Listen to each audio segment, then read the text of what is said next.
हर औरत चाहती है कि उसका घर जो है हर वक्त साफ़ सुथरा नज़र आए और उसके लिए वो दिन भर कोशिश करती रहती है। अस्सलामुअलैकुम, वेलकम बैक। कैसे हैं आप? अल्हम्दुलिल्लाह मैं ठीक हूँ।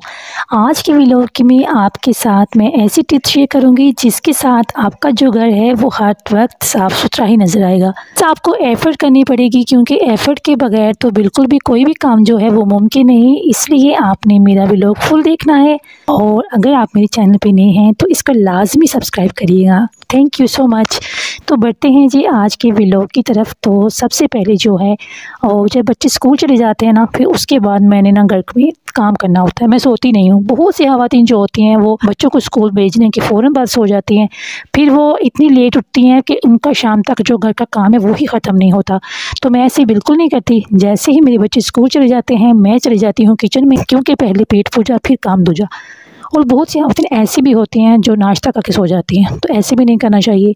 आजकल गैस की इतनी ज़्यादा लोड शेडिंग है, अभी तो सर्दियां भी स्टार्ट नहीं हुई और गैस जो है उसने आने का नाम नहीं लेना है। यहाँ पे मैंने अपना नाश्ता रेडी किया और इतनी ज़्यादा मुश्किल से मेरा नाश्ता बना, क्योंकि गैस इतनी काम आ रही थी।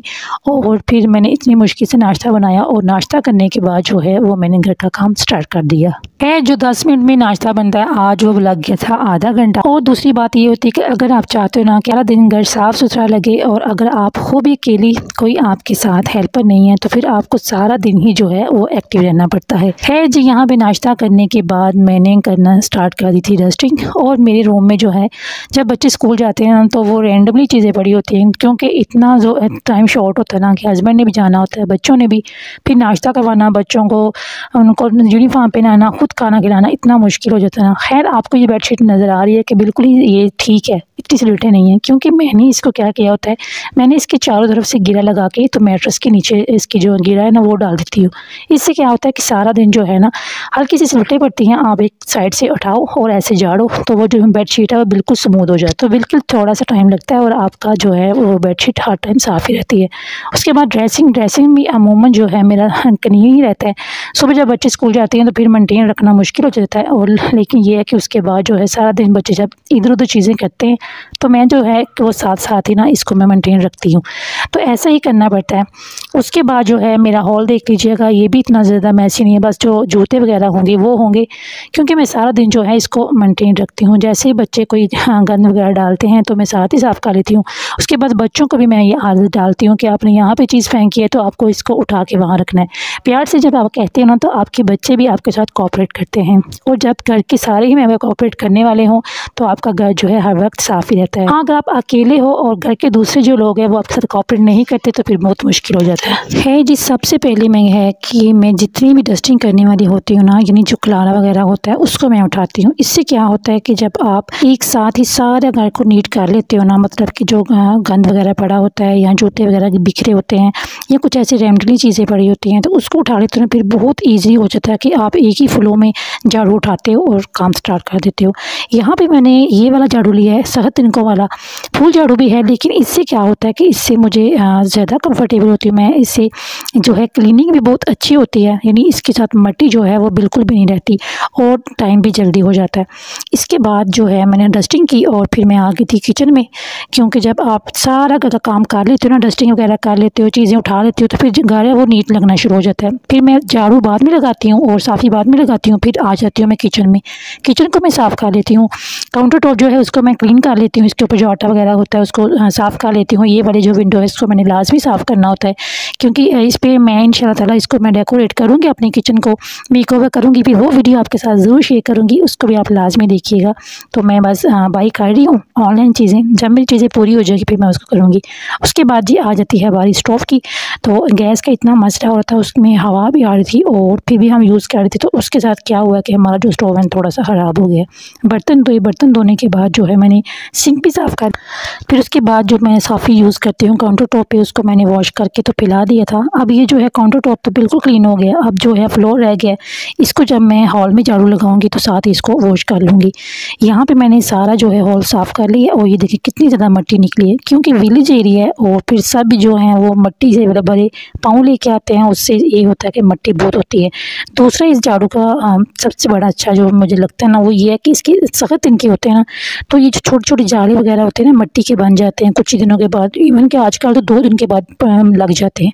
तो इसके साथ आप झाड़ू साफ लगाते लगाते ना, इसके साथ आप वो जो हल्के हल्के जो लगे होते हैं जाली वगैरह, वो भी इजली नीट हो जाते हैं। इसके साथ ये वाला पोर्शन जो है मैंने धोया था, अब इसकी ज़रूरत नहीं है, इसको मैं 2 दिन के बाद वॉश कर लेती हूँ तो वो इनफ होता है।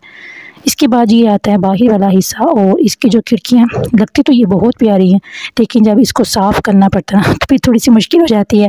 खैर इसको भी 2 से 3 दिन के बाद मैंने मस्त नीट करना होता है। और यहाँ पे क्योंकि बाहर वाला हिस्सा यहाँ पे परिंदे वगैरह बैठते हैं और फिर उसको ना ये डर्टी कर देते हैं। माशाल्लाह से मेरा घर काफ़ी बड़ा है, अगर इसको रोज़ ही तरह करो तो 4 से 5 घंटे जो है ना वो लग जाते हैं। लेकिन ये है कि मैं 1 दिन छोड़ के या 2 दिन छोड़ के फिर करती हूँ। फिर क्या होता है कि थोड़ा टाइम मुझे इस पे स्पेंड करना पड़ता है। तो अब ये देखिए सारा ही नीट हो चुका है और अब बारी है जिन साफ़ी लगाने की। तो मैं तो साफ़ी ऐसे ही लगाती हूँ, एक मेरे पास ये जर्सी है और दूसरा जो है ना मेरे पास है टॉवल। जो टॉवल पुराने होते हैं ना उसको मैं इसमें यूज़ करती हूँ, इसके साथ बहुत अच्छी सी ना इसकी क्लीनिंग होती है। और मैं दूसरा आप अगर चाहती हूँ ना, तो ये आप जो पश्चिम का होता है ना स्वेटर, उसको आप यूज़ करें ना, उसके साथ बड़ी अच्छी सी साफ़ी लगती है। और जो पीछे से हल्के हल्के जो निशान पड़ते हैं ना, वो भी इसके साथ नहीं पड़ते, तो ये काफ़ी अच्छी होती है। टॉवल और ये अगर आप ये दोनों में से कोई भी यूज़ करोगे ना तो बहुत अच्छी इसकी होती है और जल्दी से ये ना कवर कर लेती है। तो मैंने इसको बिल्कुल ड्राई करके ना तो फिर लगाती हूँ। बिल्कुल ड्राई करने से ये होता है कि आपके निशान जो है ना वो नहीं पड़ते। अगर आप गीला गीला लगाओगे ना तो काफ़ी ज़्यादा जो निशान है वो पड़ना शुरू हो जाते हैं। यहाँ पे जो है मैं अब ये दूसरा जो हिस्सा है इसको यूज़ कर लूँगी। इसके बाद फाइनली मैं इसको धो के ना बाहर फैला दूँगी। तो यहाँ पे जो है मैंने बाहर वाले हिस्से में ये टॉवल के साथ साफ़ करूँगी और फिर सारी हाल की ना मैं इसी तरह सफाई कर लूँगी। अब कुछ लोग जो हैं वो मोप का भी यूज़ करते हैं, मुझे मोप बिल्कुल भी अच्छी नहीं लगती, क्योंकि उसके साथ वो हल्की हल्की सी, या शायद मुझे उसका मेथड नहीं यूज़ करने का सही आता, उसके साथ ना लाइन सी पड़ जाती हैं। तो मैं ये टॉफल ही यूज़ करती हूँ और इसको मैं वाइपर पे लगा करती हूँ, क्योंकि मुझसे तो ऐसा नहीं होता कि बैठ के। लेकिन अगर आप बैली को स्मार्ट करना चाहते हैं तो फिर आपको बैठ के ही लगानी पड़ेगी, क्योंकि उससे काफ़ी अच्छा हो जाता है ना, आपकी फिटनेस रहती है। तो यहाँ पे मेरा हाल जो है वो रेडी हो चुका था। अब जो है ये स्टेयर्स वाला पोर्शन रह चुका है। ऊपर से मैंने स्टेज साफ़ कर ली है और नीचे से भी अब कर रही हूँ। और यहाँ से ना मैंने कुछ पॉट्स रखे हुए हैं, ये मैंने ऑनलाइन मंगाए थे कलरफुल, और इसके अंदर जो मैंने ओरिजिनल जो पौधे होते हैं ना वो लगाए हुए हैं, मतलब आर्टिफिशियल नहीं है। कुछ लोग आर्टिफिशियल भी लगाते हैं, लेकिन मुझे ना बड़ा शौक है इनका, तो मैं यही लगाती हूँ। तो ये बड़े प्यारे से लगते हैं और स्टेयर्स के ये कॉर्नर पे रखे हुए तो ज़्यादा अच्छे लगते हैं। तो ये कलरफुल थे। 6 पॉट्स मैंने मंगाए थे ऑनलाइन, तो फिर मैं इधर इसको यूज़ किया और ये काफ़ी अच्छे से लगते हैं। तो आजकल ये जो पौधे हैं ये इनका मौसम है, फूल वाले नहीं हैं, ये सारे ऐसे ही हैं। और अब आ जाती है बाही वाला हिस्सा, और यहाँ पे ये बेसन वगैरह वज़ू करने के लिए लगा हुआ है और इसको भी डेली क्लीन करना पड़ता है, क्योंकि बच्चे जो हैं बार बार इधर आके हाथ धोते हैं, फिर साबुन के स्टेन पड़ जाते हैं। तो फिर इसको भी दिन में मैं मोस्टली इसको मैं साफ़ करती रहती हूँ। दिन में 3 से 4 दफ़ा इसको नीट करना पड़ता है, क्योंकि बच्चे आते हैं तो फिर हैंड लगाते हैं तो फिर वो जो है ना वो मैसी हो जाता है। अब सारे घर में जो साफ़ी लग चुकी हैं, अब इसमें इतनी ज़्यादा मिट्टी होती है कि इसको डंडे के बगैर तो ये साफ़ नहीं होती। तो फिर मैं क्या करती हूँ कि लास्ट पे इसको डंडे के साथ लगा के ना, फिर ये सारी जो मिट्टी है ना ये ईजिली इससे निकल जाती है। अगर आप उसको वैसे ही पानी के साथ खंगाल के रख दोगे ना तो इसमें एक स्मेल भी आएगी, दूसरा ये इतनी अच्छी तरह से इससे मिट्टी नहीं निकलेगी। तो उसके बाद मैं इसको धूप में फैला देती हूँ, दूसरे दिन ऐसे यूज़ कर लेती हूँ। तो यहाँ पे माशाल्लाह से मेरा काम हो चुका है कंप्लीट। तकरीबन दिन के बज चुके हैं 10:30, और 10:30 तक मेरा सारा जो काम है ना वो कंप्लीट हो जाता है।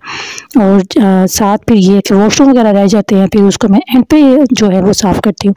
तो यहाँ पे मैं वॉशरूम में आ गई थी, वॉशरूम भी आप देख रहे हो मेरा नीट ही होता है, तो इसको मैंने नीट कर लिया था। तो ये देखिए यहाँ पे मेरा हो चुका है वॉशरूम भी कंप्लीट। और अब जो है ये मैं सारी खिड़कियाँ वगैरह बंद कर दूँगी, क्योंकि बाहर से फिर डस्ट आती है और डस्टिंग की वजह से फिर घर जो है ना वो ज़्यादा काफ़ी मेहनत करनी पड़ती है। फिर ये होता है कि आजकल मौसम भी अच्छा, विंडोज़ को खोलने की तो इतनी ज़रूरत नहीं पड़ती। तो मैंने ये सारा नीट कर लिया है। और ये था मेरा आज का व्लॉग आपके साथ। अगर आपको अच्छा लगा हो तो इसको लाइक करिएगा, चैनल पे नहीं है तो चैनल को ज़रूर सब्सक्राइब करिएगा। फिर मैं मिलूँगी आपके साथ एक नई व्लॉग के साथ। तो आपका बहुत शुक्रिया। तो लाजमी कमेंट करिएगा कि आप मेरी वीडियो कहाँ से देख रहे हैं। तो इंशाल्लाह फिर एक व्लॉग लेकर आऊँगी। तब तक के लिए अपना बहुत ख्याल रखिएगा, दुआ में मुझे भी याद रखिएगा। अल्लाह हाफिज़।